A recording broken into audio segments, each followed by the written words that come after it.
Hello friend, welcome to my channel. आज हम cholesterol की बीमारी के बारे में कुछ बातें करते हैं। कोलेस्ट्रॉल एक वसा है जो लीवर द्वारा उत्पन्न होती है। यह शरीर के सुचारू रूप से कार्य करने के लिए ज़रूरी है। हमारे शरीर की प्रत्येक कोशिका को जीवित रहने के लिए कोलेस्ट्रॉल की आवश्यकता होती है। कोलेस्ट्रॉल मोम जैसा चिकना पदार्थ है जो ब्लड प्लाज्मा द्वारा शरीर के विभिन्न हिस्सों में पहुंचता है। कोलेस्ट्रॉल दो तरह का होता है, एलडीएल जैसे लो डेंसिटी लिपोप्रोटीन, और दूसरा है एचडीएल जैसे हाई डेंसिटी लिपोप्रोटीन। एलडीएल को लोग अक्सर बुरा कोलेस्ट्रॉल कहते हैं। एलडीएल कोलेस्ट्रॉल को लीवर से कोशिकाओं में ले जाता है। अगर इसकी मात्रा ज़्यादा होगी तो यह कोशिकाओं में हानिकारक रूप में इकट्ठा होने लगेगा।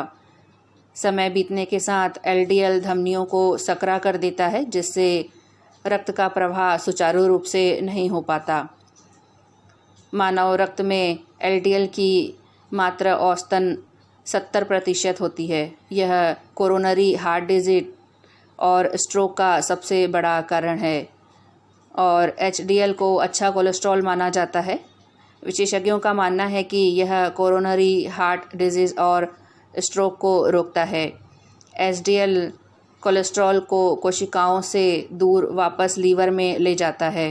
लीवर में या तो यह टूट जाता है या व्यर्थ पदार्थों के साथ शरीर के बाहर निकाल दिया जाता है।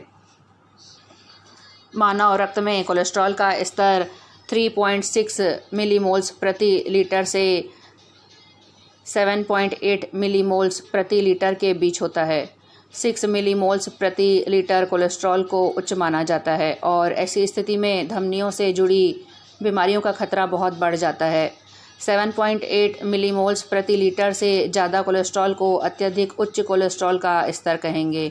इसका उच्च स्तर हार्ट अटैक और स्ट्रोक की आशंका कई गुना बढ़ा देता है। कोलेस्ट्रॉल स्क्रीनिंग टेस्ट में रक्त में एचडीएल और एलडीएल दोनों के स्तर की जांच होती है। 20 साल की उम्र में पहली बार कोलेस्ट्रॉल स्क्रीनिंग टेस्ट करवा लेना चाहिए। इसके बाद हर 5 साल में एक बार यह टेस्ट जरूर करवाएं। पर अगर जांच में यह बात सामने आती है कि रक्त में कोलेस्ट्रॉल का स्तर सामान्य से अधिक है या आपके परिवार में दिल की बीमारियों का पारिवारिक इतिहास रहा है, तो डॉक्टर हर 2 या 6 माह में जांच कराने की सलाह दे सकते हैं। कोलेस्ट्रॉल हमारे रक्त का एक महत्वपूर्ण घटक है क्योंकि यह कई लाभकारी हार्मोन्स के स्राव में सहायता करता है। यहाँ तक कि जिन लोगों में कोलेस्ट्रॉल का स्तर कम होता है उन्हें इम्यून सिस्टम से संबंधित कई समस्याएं होती हैं। उनमें संक्रमण का खतरा बढ़ जाता है। कोलेस्ट्रॉल बैक्टीरिया द्वारा उत्पन्न किए विषैले पदार्थों को सोखने के लिए स्पंज का कार्य करता है। मस्तिष्क की कार्यप्रणाली के लिए भी कोलेस्ट्रॉल बहुत ज़रूरी है। जो लोग अल्जाइमर्स से पीड़ित होते हैं उनके मस्तिष्क में कोलेस्ट्रॉल की मात्रा अधिक पाई जाती है। कोलेस्ट्रॉल कोशिकाओं की बाहरी परत का निर्माण करता है और उनका रखरखाव करता है। यह एड्रिनल ग्रंथि द्वारा हार्मोनों कार्टिसोल, एल्डोस्टेरन आदि के स्राव के लिए ज़रूरी है।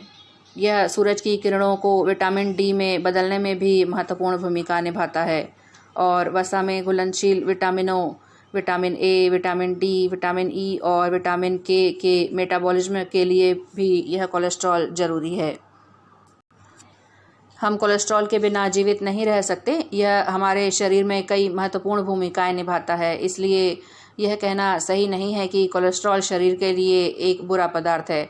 कोलेस्ट्रॉल हमारे शरीर में विटामिन डी के निर्माण में सहायता करता है और बाइल एसिड के निर्माण में भी सहायता करता है, जो हमारे शरीर में वसा के पाचन के लिए आवश्यक है।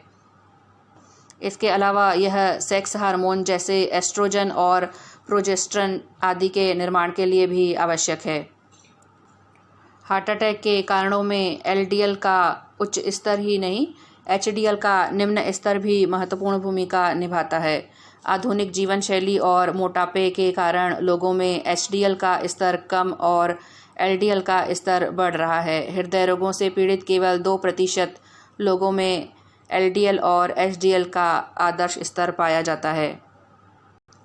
कोलेस्ट्रॉल का खतरा ऐसी मुसीबत बन चुका है कि युवा, अधेड़ उम्र के लोग और बुजुर्ग सभी को चौकन्ना रहने की ज़रूरत है। ये ऐसा खतरा है कि आपको खबर भी नहीं होगी और अचानक से कुछ ऐसा हो जाएगा कि हालात संभालना बेहद कठिन काम होगा।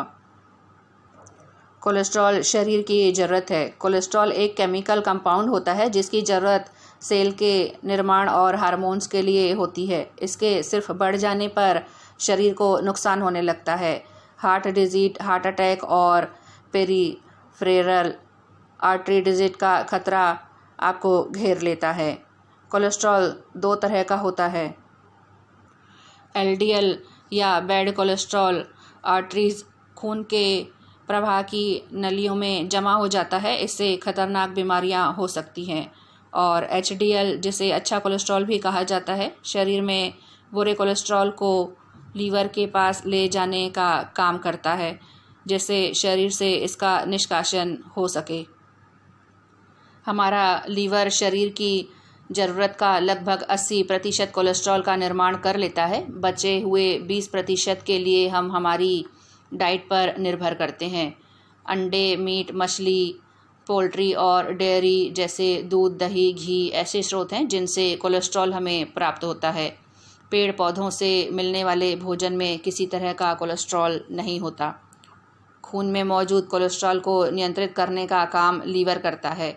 हर बार भोजन के बाद कोलेस्ट्रॉल छोटी आंत द्वारा ग्रहण कर लिया जाता है, जिसे लीवर स्टोर करके रख लेता है। जब भी शरीर को कोलेस्ट्रॉल की ज़रूरत होती है, उसके अनुसार लीवर इसे उपयोग के लिए निकाल देता है। जब शरीर में ज़रूरत से अधिक कोलेस्ट्रॉल स्टोर हो जाता है, यह खून ले जाने वाली नलियों के पास जमने लगता है, जिससे ये छोटी होने लगती हैं। बहुत अधिक मात्रा में ऐसा भोजन लेने से जिसमें कोलेस्ट्रॉल की मात्रा अधिक हो, शरीर में एलडीएल यानी बुरा कोलेस्ट्रॉल बढ़ने लगता है। इसे हाई कोलेस्ट्रॉल कहते हैं। अगर शरीर में एलडीएल बहुत अधिक है और एचडीएल बहुत कम, तो खून की नलियों में कोलेस्ट्रॉल जमा होने लगता है। शरीर में खून का प्रवाह ठीक से नहीं होता। इससे हार्ट और दिमाग में समस्या पैदा हो जाती है और यह जानलेवा भी हो सकता है। हाई कोलेस्ट्रॉल के खुद के कोई लक्षण नहीं होते। अधिकतर केस में ये बीमारी के रूप में अचानक सामने आते हैं। यह हार्ट अटैक या स्ट्रोक के रूप में सामने आता है। जैसे शरीर में कोलेस्ट्रॉल बढ़ता रहता है, खून की नलियाँ छोटी होती रहती हैं और खून का प्रवाह ठीक से नहीं होता। अगर परिवार में हाई कोलेस्ट्रॉल की हिस्ट्री है तो जल्दी कोलेस्ट्रॉल की जांच कराते रहें। हाई ब्लड प्रेशर, बढ़े हुए वजन और स्मोकिंग की स्थिति में भी कोलेस्ट्रॉल की जांच करवाना सही रहता है। कोलेस्ट्रॉल का ज़्यादा बढ़ना हृदय रोगों का कारण तो बनता ही है। यह आँखों की रोशनी को स्थायी नुकसान पहुँचा सकता है। कोलेस्ट्रॉल वसा जैसा पदार्थ होता है जो शरीर की हर कोशिका में मौजूद होता है। यह तैलीय होता है, पानी में घुलता नहीं और लिपोप्रोटीन कणों के रूप में रक्त प्रवाह के जरिए दूसरे अंगों तक पहुंचता है। कोलेस्ट्रॉल शरीर के लिए जरूरी तत्व है। यह कई हार्मोनों को नियंत्रित करता है, कोशिकाओं की दीवारों और विटामिन डी के निर्माण में मदद करता है। कुछ तरह के विटामिनों के मेटाबॉलिज्म में भी कोलेस्ट्रॉल की भूमिका होती है। एक शोध के अनुसार 3 महीने तक नाश्ते में ओट्स खाने से कोलेस्ट्रॉल का स्तर 5.3% कम हो जाता है। विटामिन बी और विटामिन ई शरीर में एचडीएल यानी अच्छे कोलेस्ट्रॉल के स्तर को बढ़ाते हैं। और फाइबर युक्त आहार खाएं।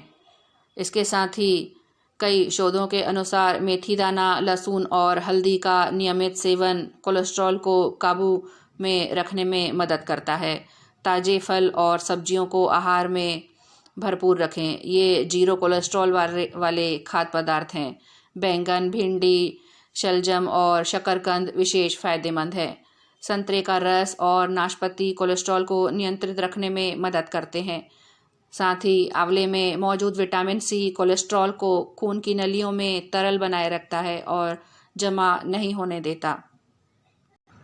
जीवन शैली में बदलाव हमेशा महत्वपूर्ण होते हैं। भले ही आप अपने जोखिम को कम करने के लिए दवाइयाँ ले रहे हों, दिल के लिए स्वस्थ भोजन खाएं। अगर आपको वज़न कम करने की आवश्यकता है तो ऐसा ज़रूर करें और एक स्वस्थ वज़न बनाए रखें। साथ ही व्यायाम करें और धूम्रपान न करें। हाई कोलेस्ट्रॉल में सैचुरेटेड फैट और तेल युक्त पदार्थ जैसे मक्खन और नारियल तेल न खाएं। साथ ही ट्रांस फैट जैसे बिस्किट और चिप्स, फैट युक्त पदार्थ जैसे मीट, मछली आदि और अंडे का पीला हिस्सा, दूध के खाद्य पदार्थ जैसे क्रीम और चीज़ या बाजार का खाना जैसे आलू के फ्राइज़ या बर्गर, इस तरह हाई कोलेस्ट्रॉल में ये सब चीज़ें ना खाएं। तो फ्रेंड, इस तरह से स्वास्थ्य और कोलेस्ट्रॉल से जुड़ी इतनी ही बातें, इससे जुड़ी और बातें हम मेरे आने वाले वीडियो पे करेंगे। तब तक के लिए आप चैनल को लाइक, शेयर और सब्सक्राइब ज़रूर करें। साथ ही बेल आइकन को भी प्रेस करें।